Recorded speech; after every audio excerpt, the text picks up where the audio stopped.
ಇನ್ನು ಇವತ್ತು 2025ನೇ ಶೈಕ್ಷಣಿಕ ಸಾಲಿನ ದ್ವಿತೀಯ PUC ಫಲಿತಾಂಶ ಪ್ರಕಟವಾಗಿರುವಂಥದ್ದು. ಆದರೆ ಬೀದರ್ ಜಿಲ್ಲೆ ಮತ್ತೆ ತಮ್ಮ ಕಳಪೆ ಪ್ರದರ್ಶನವನ್ನ ಮುಂದುವರಿಸಿದೆ ಅಂತ ಹೇಳ್ಬೋದು. ಹೌದು, ಉಡುಪಿ 93.90% ರಾಜ್ಯದಲ್ಲಿಯೇ ನಂಬರ್ 1 ಸ್ಥಾನ ಅಲಂಕರಿಸಿದೆ. ಆದರೆ ಬೀದರ್ ಜಿಲ್ಲೆ ಮಾತ್ರ 22ನೇ ಸ್ಥಾನದಲ್ಲಿದೆ. 67.31% ವಿದ್ಯಾರ್ಥಿಗಳು ಇಲ್ಲಿ ಉತ್ತೀರ್ಣರಾಗಿದ್ದಾರೆ ಬೀದರ್ ಜಿಲ್ಲೆಯಲ್ಲಿ. ಹಾಗಾಗಿ ಕಳೆದ ಬಾರಿಗೆ ಹೋಲಿಸಿದ್ರೆ ಬೀದರ್ ಜಿಲ್ಲೆ ಕಳಪೆ ಪ್ರದರ್ಶನವನ್ನ ತೋರಿದೆ. 19ನೇ ಸ್ಥಾನದಿಂದ 22ನೇ ಸ್ಥಾನಕ್ಕೆ ಕುಸಿತವನ್ನ ಕಂಡಿದೆ ಬೀದರ್ ಜಿಲ್ಲೆ. ಕಳೆದ ಬಾರಿ 81.69 ಉತ್ತೀರ್ಣ ಫಲಿತಾಂಶ ಇವಾಗ 67.31ಕ್ಕೆ ಇಳಿಕೆಯಾಗಿದೆ. ಕಲ್ಯಾಣ ಕರ್ನಾಟಕ ಭಾಗದಲ್ಲಿಯೇ ಬೀದರ್ ಜಿಲ್ಲೆ ಪ್ರಥಮ ಸ್ಥಾನವನ್ನ ಗಳಿಸಿದೆ. ಆದರೆ ಕಳೆದ ಬಾರಿ ಇದ್ದಂತಹ ತನ್ನ ಸ್ಥಾನವನ್ನ ಈ ಬಾರಿ ಬೀದರ್ ಕಳೆದುಕೊಂಡಿದೆ ಅಂತ ಹೇಳ್ಬೋದು.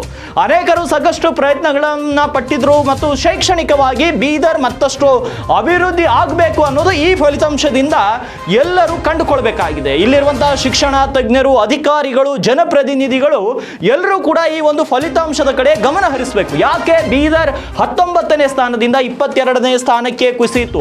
ಬೀದರ್ ಮೇಲಕ್ಕೆ ಎತ್ತರಕ್ಕೆ ಹೋಗಬೇಕು ವಿನಃ ಕೆಳಗೆ ಬರಬಾರದು. ಈ ರೀತಿಯ ನಿಟ್ಟಿನಲ್ಲಿ ಜಿಲ್ಲೆಯ ಪ್ರತಿಯೊಬ್ಬ ಜನಪ್ರತಿನಿಧಿ, ಶಿಕ್ಷಣವಂತರು ಮತ್ತು ಶಿಕ್ಷಣ ತಜ್ಞರು ಹಾಗೂ ಅಧಿಕಾರಿಗಳು ಕೂಡ ಇದರ ಕಡೆ ಗಮನ ಹರಿಸಬೇಕು. ಯಾಕಂದ್ರೆ ಬೀದರ್ ಮತ್ತಷ್ಟು ಕಳಪೆ ಪ್ರದರ್ಶನವನ್ನ ತೋರ್ತಾ ಇದೆ ಕಳೆದ ಬಾರಿಗೆ ಹೋಲಿಸಿದ್ರೆ.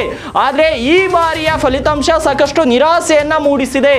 81.69% ಫಲಿತಾಂಶ ಇವಾಗ 67.31ಕ್ಕೆ ಕುಸಿದಿದೆ. ಅಂದ್ರೆ ಇಲ್ಲಿರುವಂತಹ ಶೈಕ್ಷಣಿಕ ಮಟ್ಟ ಹೆಂಗಿದೆ ಅನ್ನೋದ್ರ ಬಗ್ಗೆ ಬೀದರ್ನ ಪ್ರತಿಯೊಬ್ಬರು ಯೋಚಿಸಬೇಕಾದಂತಹ ಪರಿಸ್ಥಿತಿ ಬಂದಿದೆ. ಆದ್ರೆ ಖುಷಿ ವಿಚಾರ ಏನಂದ್ರೆ ಕಲ್ಯಾಣ ಕರ್ನಾಟಕ ಭಾಗದಲ್ಲಿ ಬೀದರ್ ಜಿಲ್ಲೆ ಈ ಬಾರಿ ಪ್ರಥಮ ಸ್ಥಾನ ಗಳಿಸಿದೆ. ಆದ್ರೆ ಪ್ರಥಮ ಸ್ಥಾನ ಅನ್ನೋಕ್ಕಿಂತಲೂ ಕುಸಿದಂತಹ ಫಲಿತಾಂಶ ನೋಡಿದ್ರೆ ತೀರಾ ನಿರಾಸೆಯನ್ನ ಮೂಡಿಸಿರುವಂತಹ ಫಲಿತಾಂಶವಾಗಿದೆ.